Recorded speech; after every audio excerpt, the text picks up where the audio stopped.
Good morning. It is Friday, December 5th. It's just before 8 a.m. Kind of see that sun poking out behind me. It's a lovely 65 degrees out. I've got Murdoch out on his little morning walk. Today's a gym and work day. We'll see what I can get up to. I'm Lee. Welcome to my day.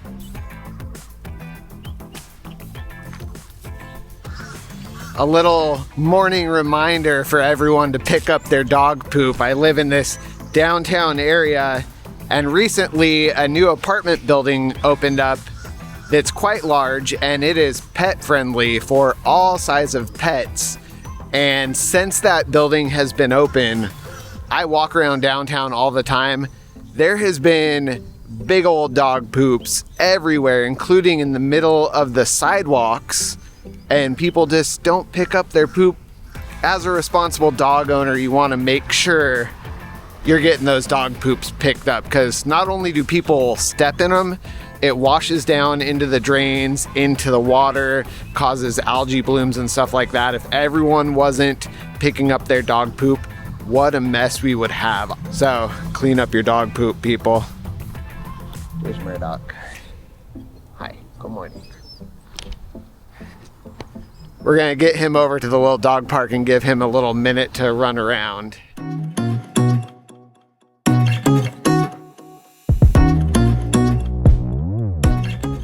I spent a little bit of time before I took Murdoch out today playing around on my iOverlander app. I don't pay for the subscription, I just use the free version, but it's an app when you are traveling across country, you download by each state that you're in, and this map pops up and it shows you places that people have stayed for free, and they've stealth camped overnight, and camping spots and things like that that are all free.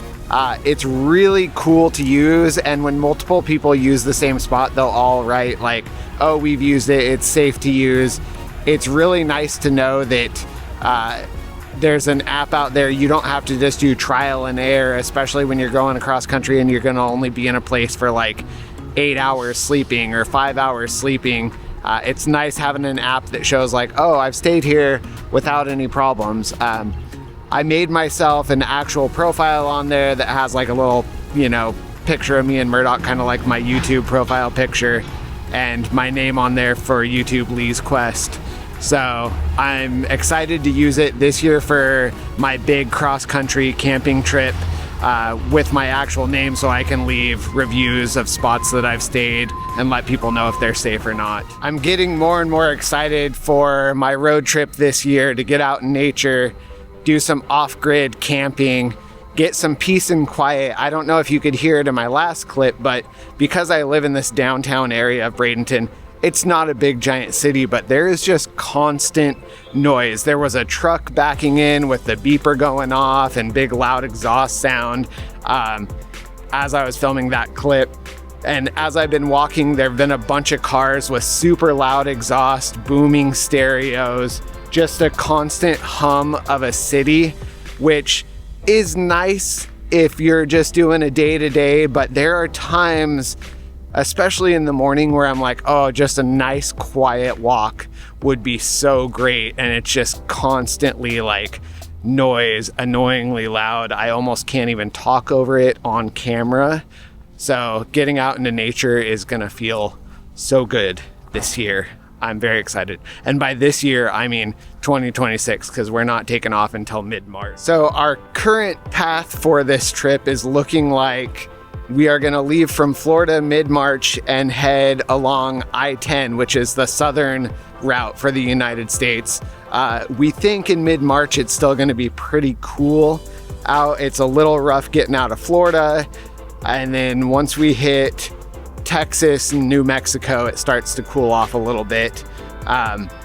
But we're gonna try to stick to the south heading out. Then we're gonna go up the west coast, go stay in the redwoods most likely. We're gonna go all the way up to Bellingham, Washington, possibly into Canada. We'll see how far we actually get.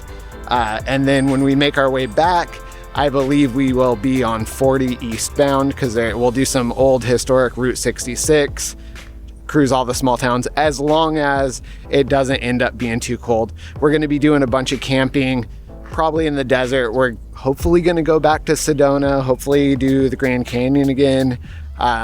We'll just kind of see how it goes. We haven't made our route official and we haven't written anything down yet, but we are going to make a bit more of a game plan this time for our trip because we have double the time that we had last time. So looking forward to it. I have made a couple new additions to my camping setup this year. I got a lot more warm weather gear. I got a jacket for Murdoch coming. We stayed in Prescott up in the mountains and it ended up getting down in freezing temperatures, and being from Florida, we were not quite prepared for that. It even ended up snowing the next morning. So I got some warmer stuff going on. And then I also got a bigger power supply so I can power my phone, my fans. And then I also got a portable ice chest electric like mini fridge thing. I'm not quite sure if I'm actually going to use it for this trip. It's not big. It's the smallest one I could find, but because I'm in a little RAV4, I do not have a lot of extra room. So once I load up, I'll see if I have the room for that. If not, I have a little Arctic small ice chest that worked just fine for me last time. I just want to do the plug-in fridge this time because it's such a longer trip. I'd like to be able to keep fresh fruit, eggs, dairy, things like that in the fridge. So we'll see how that works out.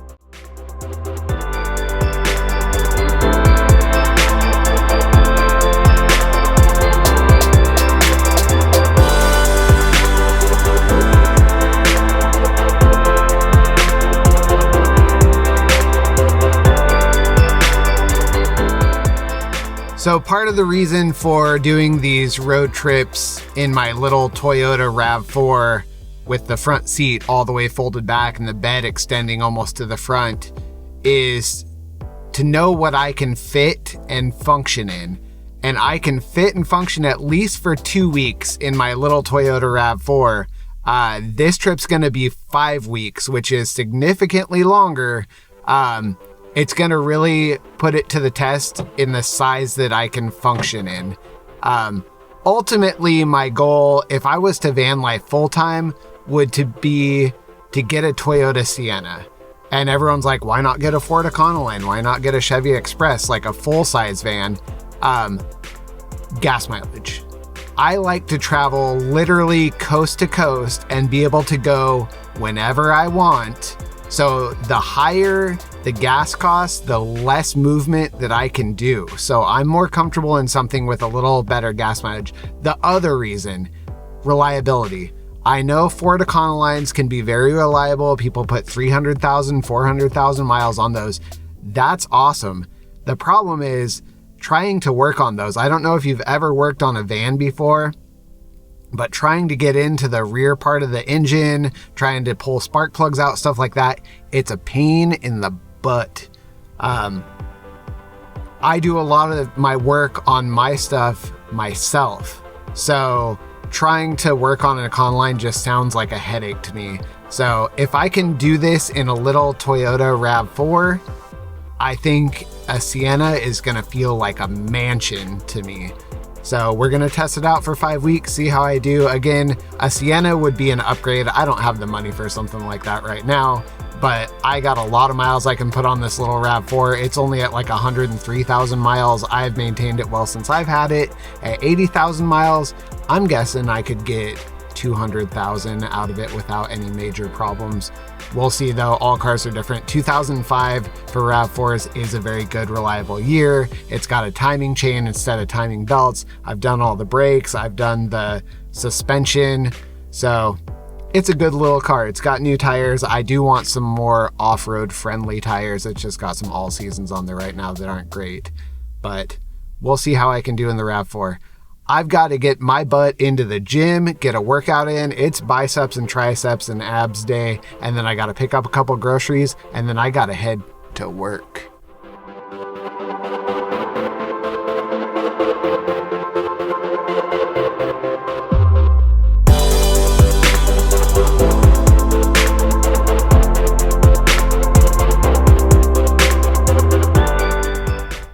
right, it ended up being a super busy day at the tattoo shop. I got a bunch of walk-ins that all came in a row. They all got little flash pieces of mine, so that was super awesome.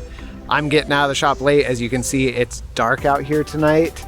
Overall vibes of the day, it was a good day. I had a lot of energy. I got a lot of stuff done.